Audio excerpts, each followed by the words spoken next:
Who is he? Where is he? Why is he here? Isolated in space in a round mass of matter live some several billion intelligent beings. Man. But what is his origin? Some say he evolved from the slime of the sea. Others that a god created an Adam and Eve and he was their descendant. Yet another speculates that he was brought here sometime in the distant past when the Earth was colonized by men from another dying planet. Despite the theories and speculations, the answer remains an unsolved mystery. As to where he is, that's easier. A planet some 8,000 miles in diameter, located in a remote portion of a galaxy, somewhere in infinite space. Why is he here? That too remains an unsolved mystery. Occupied by his daily affairs, he finds little time to contemplate such questions, except for those moments on a clear night when man pauses and looks to the star-filled heavens, and in his mind stirs an unanswered question. He searches his thoughts for an explanation, a key to the faint, forgotten memory of his past. And perhaps at that moment, somewhere else in the universe, on a distant planet similar to his own, somewhere on the other side of our galaxy, other intelligent beings wondered too, and set out in airships on an adventure through space to search for their answers. November 2nd, 1967. Two men are driving west of Loveland, Texas. The night is clear and still. Then around 11 p.m., they have an extraordinary experience.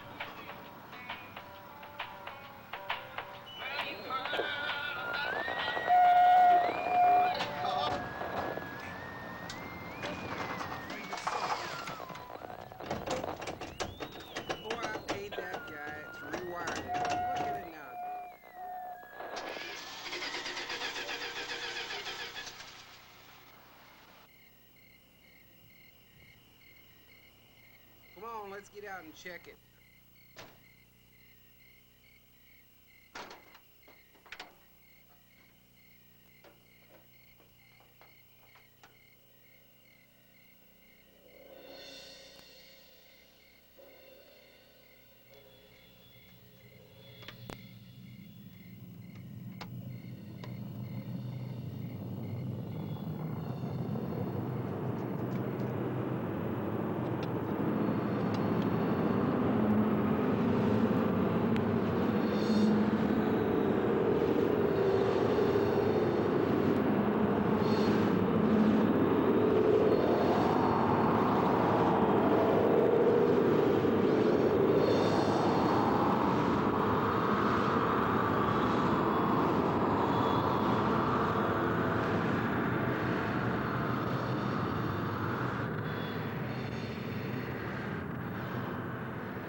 After the object disappears, their lights come back on.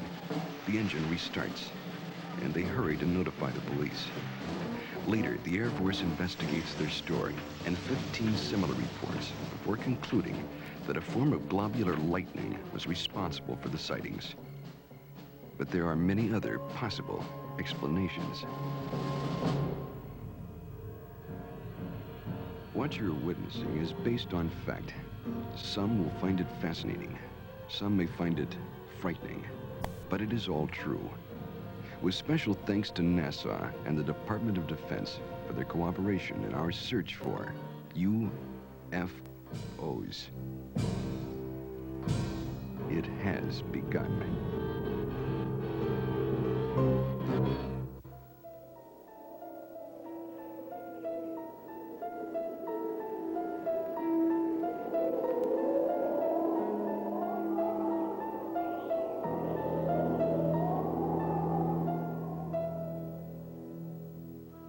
The Old Testament, Ezekiel chapter 1. It came to pass that the heavens were opened, and I saw visions of God. Out of the midst thereof came the likeness of 4 living creatures. They had the likeness of man. Now, as I beheld the living creatures, behold, one wheel upon the earth by the living creatures.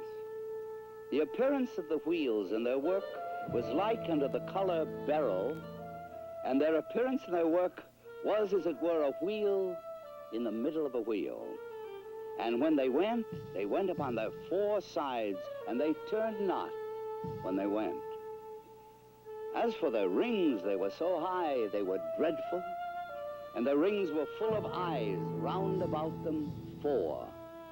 And when the living creatures were, the wheels went by them.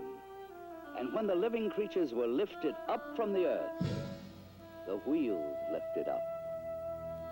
This account took place some 500 years before Christ. Other accounts very similar appear in earlier ancient writings. The Greeks and Romans also are known to have made observations of such things as phantom chariots appearing in the night sky. Records also tell us that during the reign of Charlemagne, there were many accounts of encounters with tyrants of the air and their aerial ships. These accounts so concerned Charlemagne that those reporting such strange phenomena were subject to torture and death. Here is one recorded event given between the 8th and 9th century in France. One day, among other instances, it chanced at Lyon that 3 men and a woman were seen descending from these aerial ships. The entire city gathered about them, saying that they were magicians sent by Charlemagne's enemy to destroy the French harvest. In vain, the 4 innocents sought to vindicate themselves, saying that they were their own country folk and had been carried away a short time since by miraculous men who had shown them unheard of marvels. Luckily, the Bishop of Lyon pronounced the incident as false, saying it was not true these men had fallen from the sky, and what the townfolk said they had seen there was impossible. The people believed what their good bishop said rather than their own eyes, and set at liberty the 4 ambassadors from the ship. The date was November 12th, the year 1887. The time was near midnight aboard the sailing ship Siberian, when it was reported that several people aboard ship witnessed a huge sphere of fire. It was observed arising out of the ocean. It rose to an altitude of 16 meters, then flew against the wind and came close to the ship, then dashed off toward the southeast. This sighting lasted a full 5 minutes. Within the years 1896 and 97, mysterious airships were reported all across the United States. In Oakland, California, a group of streetcar passengers reported a winged cigar that sent out a stream of bright light. The sighting spread through Colorado, Texas, Kansas, Nebraska, Iowa, and many other states, particularly in the Midwest. On April 11, 1897, Walter McCann of Rogers Park, a few miles north of Chicago, took a photograph of an airship. The New York Herald, as well as the Chicago Herald Tribune, pronounced the plates as being genuine and not a fake. Dr. Jacques Vallée, international authority on the UFO experience. The first thing I'd like to dispel is a frequent misconception that UFOs are limited to this country. Very often people ask me, how come I never hear about UFOs in other parts of the world? How come we only hear about UFOs in America? Well, UFOs are not an American phenomenon. They are a worldwide phenomenon. That's one of their most dramatic characteristics. The first major wave of sightings, and sightings tend to come in very intense series over a couple of months, over a given region of the world. The first such major wave occurred over Scandinavia in 1946. There was a major wave in this country in 1947, mainly in the western states. And then there have been waves in the US in 1950, 1952, and so on. And there have been intense concentrations of sightings in Africa, in Latin America, in Mexico, in the Soviet Union, in the People's Republic of China, Australia, New Zealand, and on and on and on. I don't know of any single country that has not had a series of UFO sightings. May 1975, Manitoba, Canada. Unidentified flying objects have been reported over the small town of Carmen. The objects have been seen by many witnesses over a period of several weeks. May 13th, 1975, cameraman Alan Carr of station CKY in Manitoba, photographs two separate sightings over Carmen in front of 4 witnesses. The first sighting occurs at approximately 10:30 p.m. The object appears to be stationary just above the ground. Then, almost simultaneous, with a flash which appears in the sky, the object moves north at blinding speed. Only when the film is later analyzed in slow motion does Carr realize what he has captured photographically. Approximately an hour later, a second sighting occurs. The object appears over a group of trees and moves from left to right at an apparently low relative altitude to the horizon. Again, slow motion analysis provides a fascinating study of this unexplained event. On June 30th, 1973, Jean Bigot of the Astrophysical Institute flew over Chad aboard the Concorde, packed full of scientists and scientific apparatus. At 17,000 meters altitude, in the twilight of a total eclipse, Mr. Bigot photographed the horizon with his camera.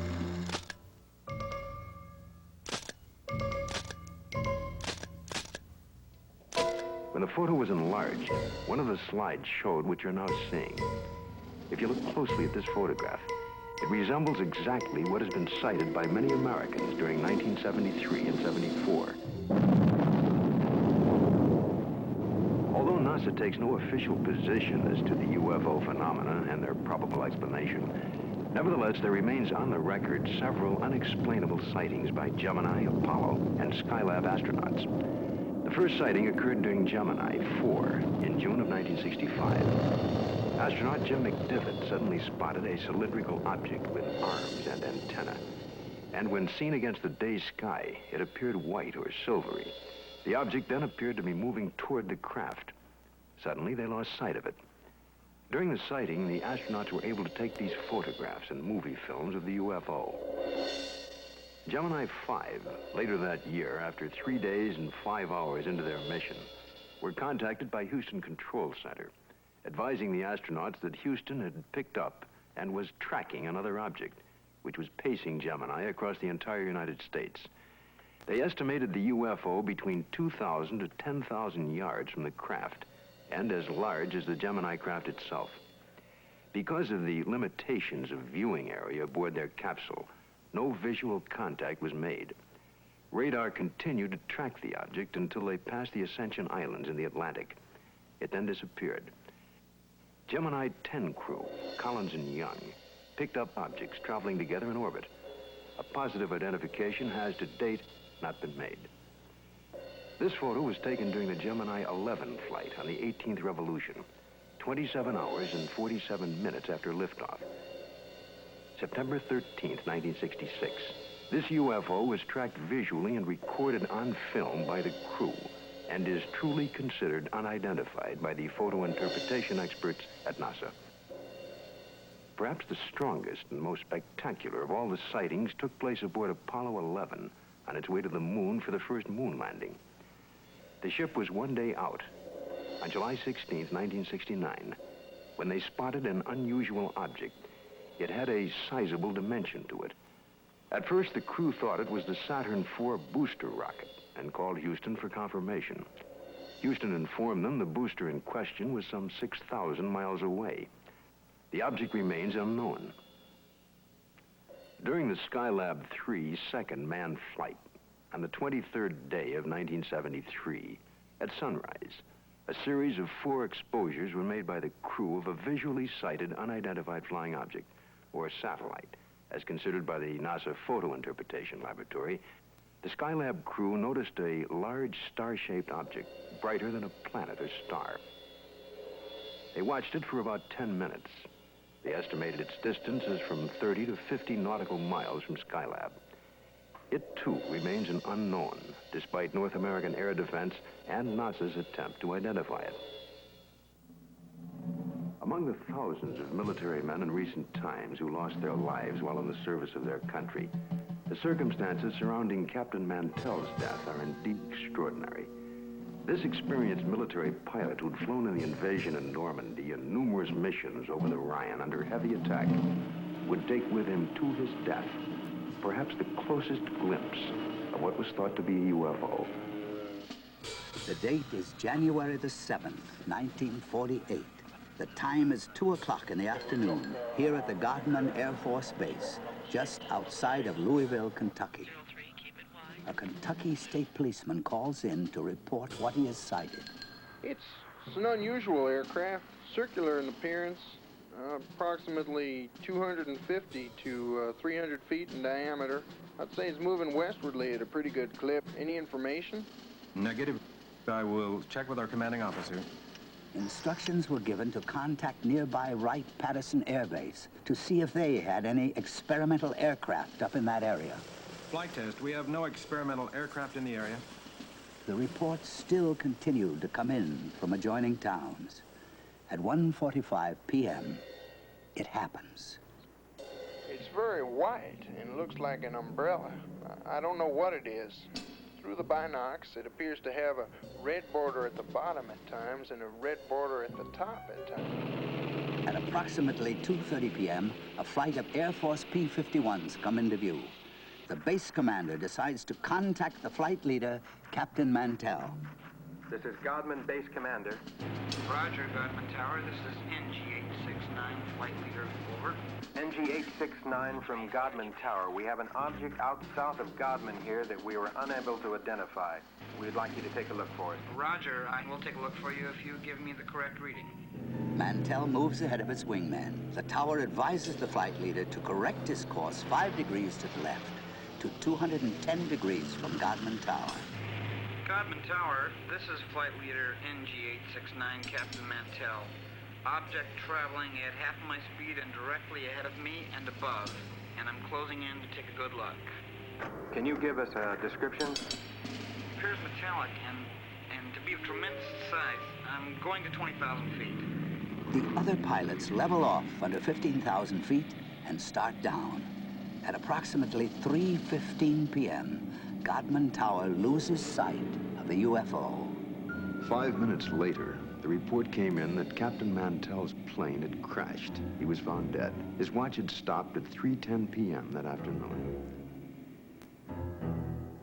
What was it that caused this experienced pilot to become intrigued with an object that he would unwittingly give his life pursuing?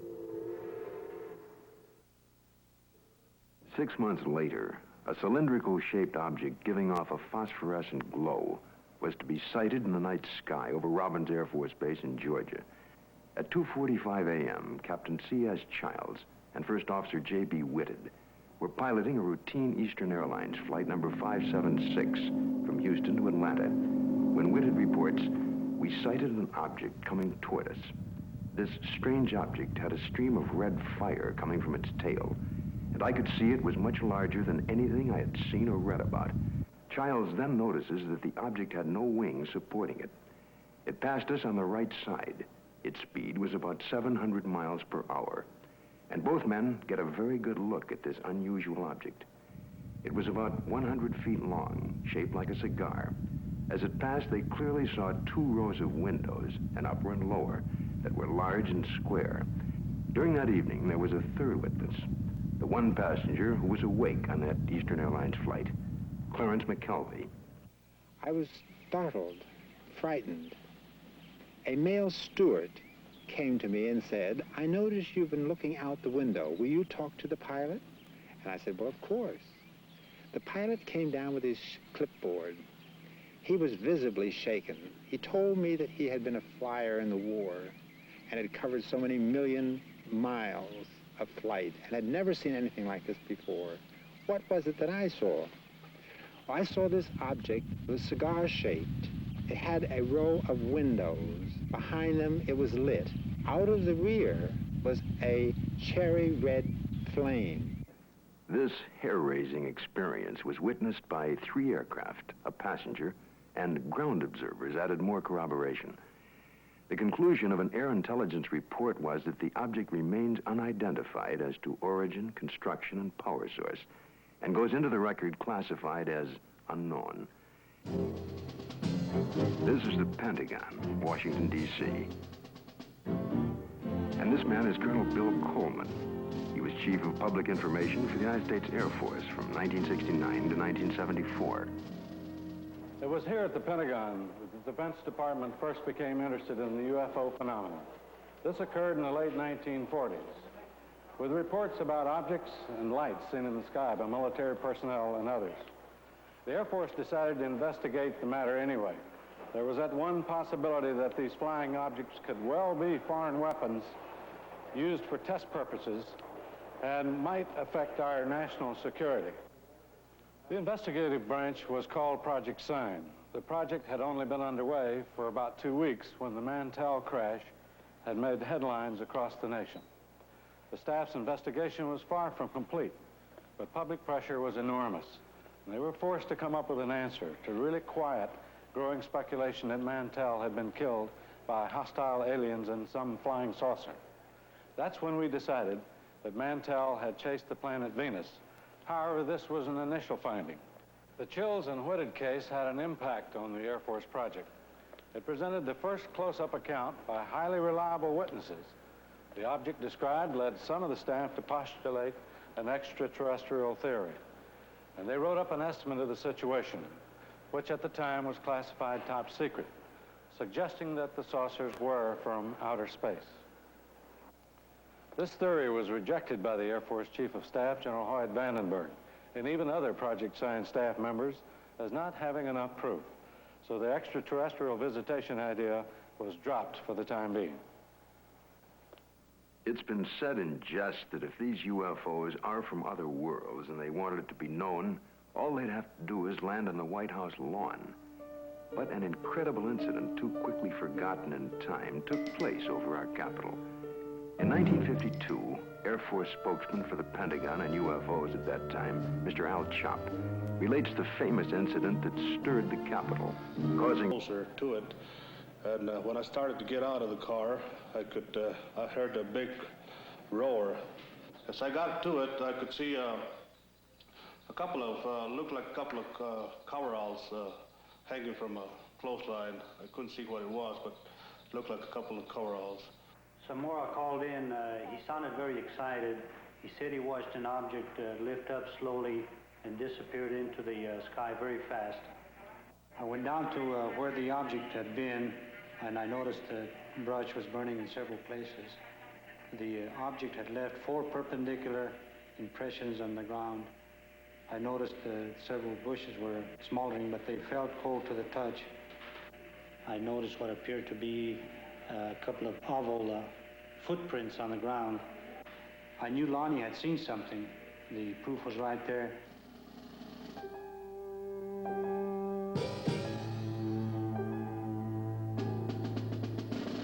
The incident was very interesting, to say the least. It seems to differ from practically all the earlier cases we investigated from one standpoint.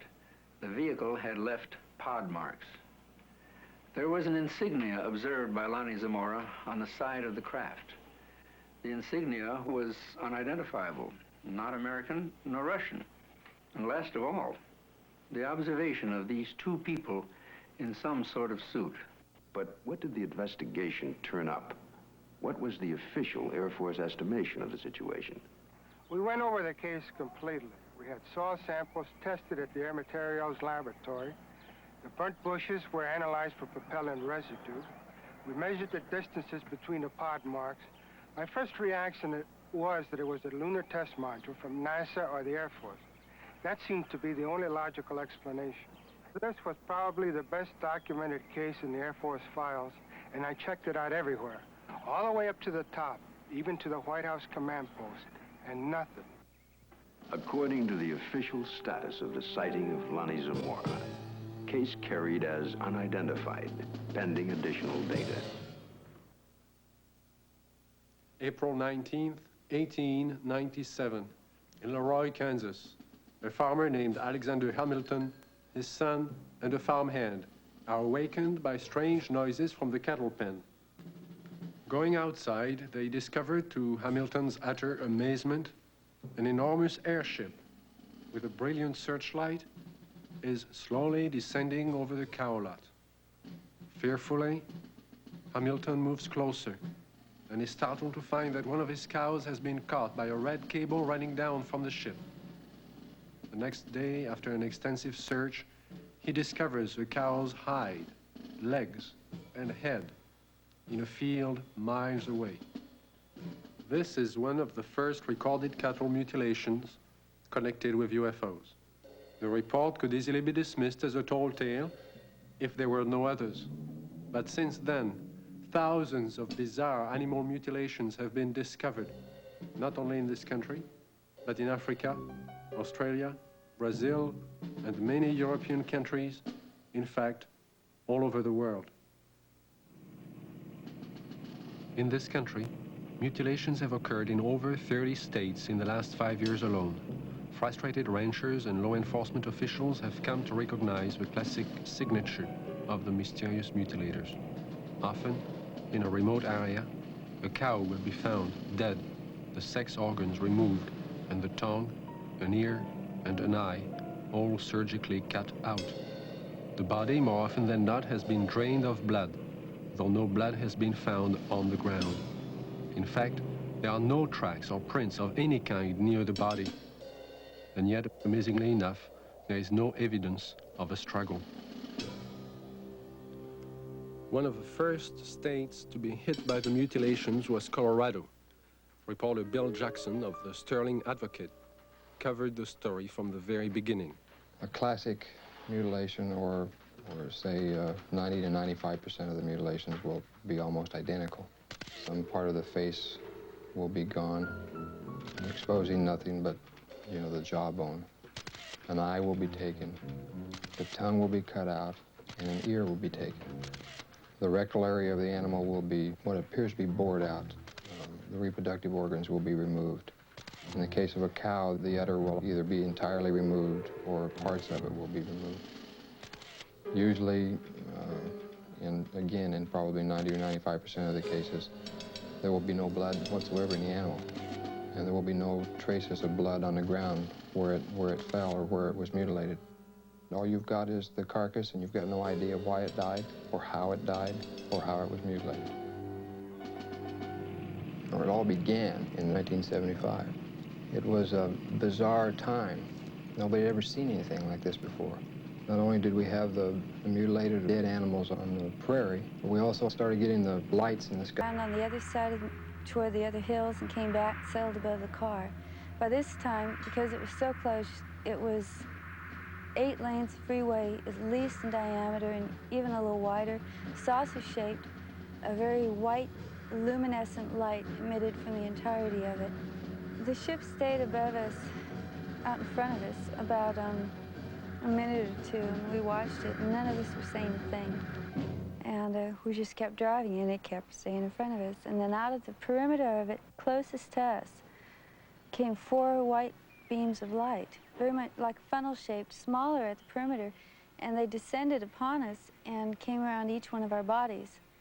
And out of each one of our bodies, we started to float into that beam of light. The best description would be molecularly being dispersed.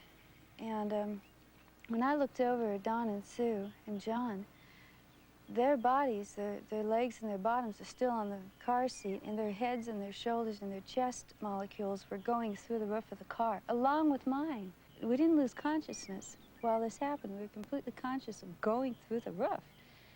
And the bottom molecules of our body were coming through too, and we were about 3.5 or 4 feet outside the car, going toward the ship, and we hit an energy field, a strong one, and remembered nothing. Next thing I did remember, we were coming back, the same process, going back into the car. It wasn't until several years later that Helen realized she had experienced more than she remembered. Mental images, which she couldn't explain, caused her to visit a specialist who put her through a memory regression. In this relaxed state, Helen recalled the evening in question and described in detail the experience of being taken aboard the UFO. I came to, and standing in front of me was a very tall man with whitish hair, kind of bronze, beautifully tan type of skin. And he had a long type of robish gown on, and he was looking at me, and very, very friendly. And he said he supposed I'd like to know what we were doing here. And I looked around and I did want to know. There was a huge room that we were in that had a hallway off in front and a hallway off to the side. And there were round curved hallways. The room was very light. Iridescent light radiated all over, but you didn't see a light bulb anywhere. In fact, you didn't see hardly anything except for the swivel chairs we were sitting in. And he proceeded to help me up. And when we walked together over to the screen in front of us, across the room, and he showed us some information, pictures, and it was very cordial and very easy to talk with. The man spoke to me in English, but concurrent with everything he said was a great deal of telepathic communication, and it was completely peaceful feeling. It all made sense. He showed us a screen with many images on it that clarified some of the things he was saying. He also said that he'd been around with the other people there for thousands of years, and that they had been picking up people and giving information to people for the use of putting it into this world, into this society, to bring about a lot of better changes. And the interesting thing was that there are some people, he indicated, who we know and read about, who were given information by him. This is what he told me. And there was no fear. That's predominant, I think, in everything. From this large room where we first came on, the man led me down into a couple other rooms. And the one that's very interesting was more or less in the center of this ship, and it was a room full of dials and full of men dressed in more form-fitting clothes, whereas the one who met me had a type of ambassadorial robes on. And these guys had more like turtlenecks and Levi's. They were still white, soft, iridescent, and very comfortable looking. And they were working. There was plenty of dials, and there was lots of screens, types of scopes there, and they were doing things very involved. None of them paid any attention to us. They kept their work. After he had taken me to these rooms, we were walking again down the hall to go back to the car. And while we were walking, I remember telling him, you know, nobody's going to believe me. And he said, he's a really nice doctor, and he goes, it doesn't matter if anybody believes you. And there was a purpose to being told these things. And what I had learned and what John and Sue had learned too had its purpose. And he was very kind and very cordial. You could meet him on the street almost and not even feel anything unusual. And then we came back to the room, and we were put back in the car the same way as we were taken out. And just this tremendous sense of peace, and that there was a lot more going on than we had originally thought. In December of 1969, amidst great public controversy, the Condon report from the University of Colorado was finally... Could have happened already. The premise is that contact is made by extraterrestrial beings with representatives of the United States Air Force at Holloman Air Force Base in the deserts of New Mexico. The day is clear. It's about 5:32 a.m. at Holloman Air Force Base. Traffic light. One recon plane is on the field ready for takeoff when Sergeant Mann is given a report of an approaching unidentified craft. Yeah, Bill, no, nothing on the log. I'll repeat it again. Unidentified approaching objects on coordinate 49er, 34 degrees southwest, following Lincoln or Then I go northeast with the Army helicopter. Probably a stray civilian, maybe. Keep me informed. I see him over there. Check with Edwards. Make contact with him, Bill. This is Holloman Air Force Base Control Tower. Identify yourself. What's your tail number? You're encroaching on military airspace. Warning, identify yourself. You're in a restricted military air corridor. Call the base commander. Base commander's office, Sergeant Whitmore speaking. Yes? Yes, hold on. Colonel, for you. This is Colonel Horner, yes? Yes, an unidentified vehicle. You warned the aircraft again? 142, turn left. What's its 040, shape? radar contact. Check Edwards? Civilian patrol? Okay, all right. Sound a red alert. Unidentified aircraft approaching. Hey, Bill, give me a quick check with Wright-Patterson Intelligence. There may be an experimental craft from somewhere, I don't know, here. Alert the fire chief and security and safety.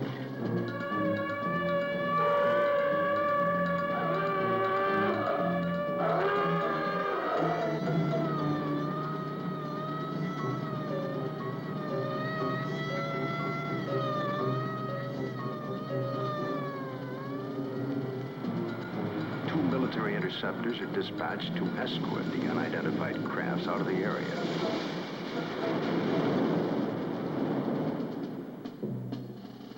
During a routine photographic mission, a tech sergeant and staff sergeant of the base photographic team were aboard a helicopter at the time and run off several feet of film of the three objects, one of which breaks away and begins a descent. A second high-speed camera crew on the ground runs off approximately 600 feet. The cameras continue to roll as the extraordinary vehicle comes into view. It hovers, almost silently, about 10 feet off the ground for nearly a minute and yaws like a ship at anchor, then sets down on 3 extension pads. Commander and 2 officers, along with 2 base Air Force scientists, arrive and wait apprehensively. A panel slides open on the side of the craft.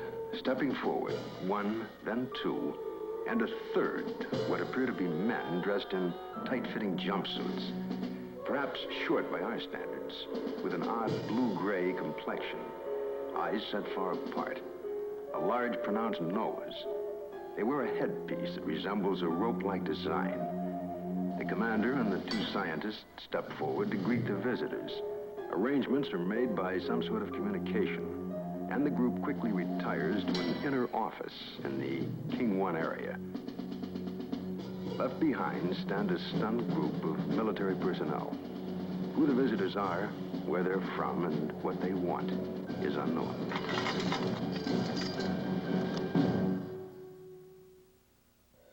We now have a new challenge, perhaps the most monumental in recorded history. The opportunity to investigate a phenomenon that could change our destiny. Through the study and understanding of the UFO phenomena, we may discover a new energy force, or how to use it, or it could lead to an understanding of our relationship to life throughout the universe. And if there are beings from distant advanced societies, we may be privileged to see a revelation, a look at ourselves 1,000 years in the future. And perhaps at this very moment, located in another galaxy, somewhere in infinite space, other beings raise similar questions and discuss the possibilities of life outside their planet and talk about Earth as part of their plans for the near future.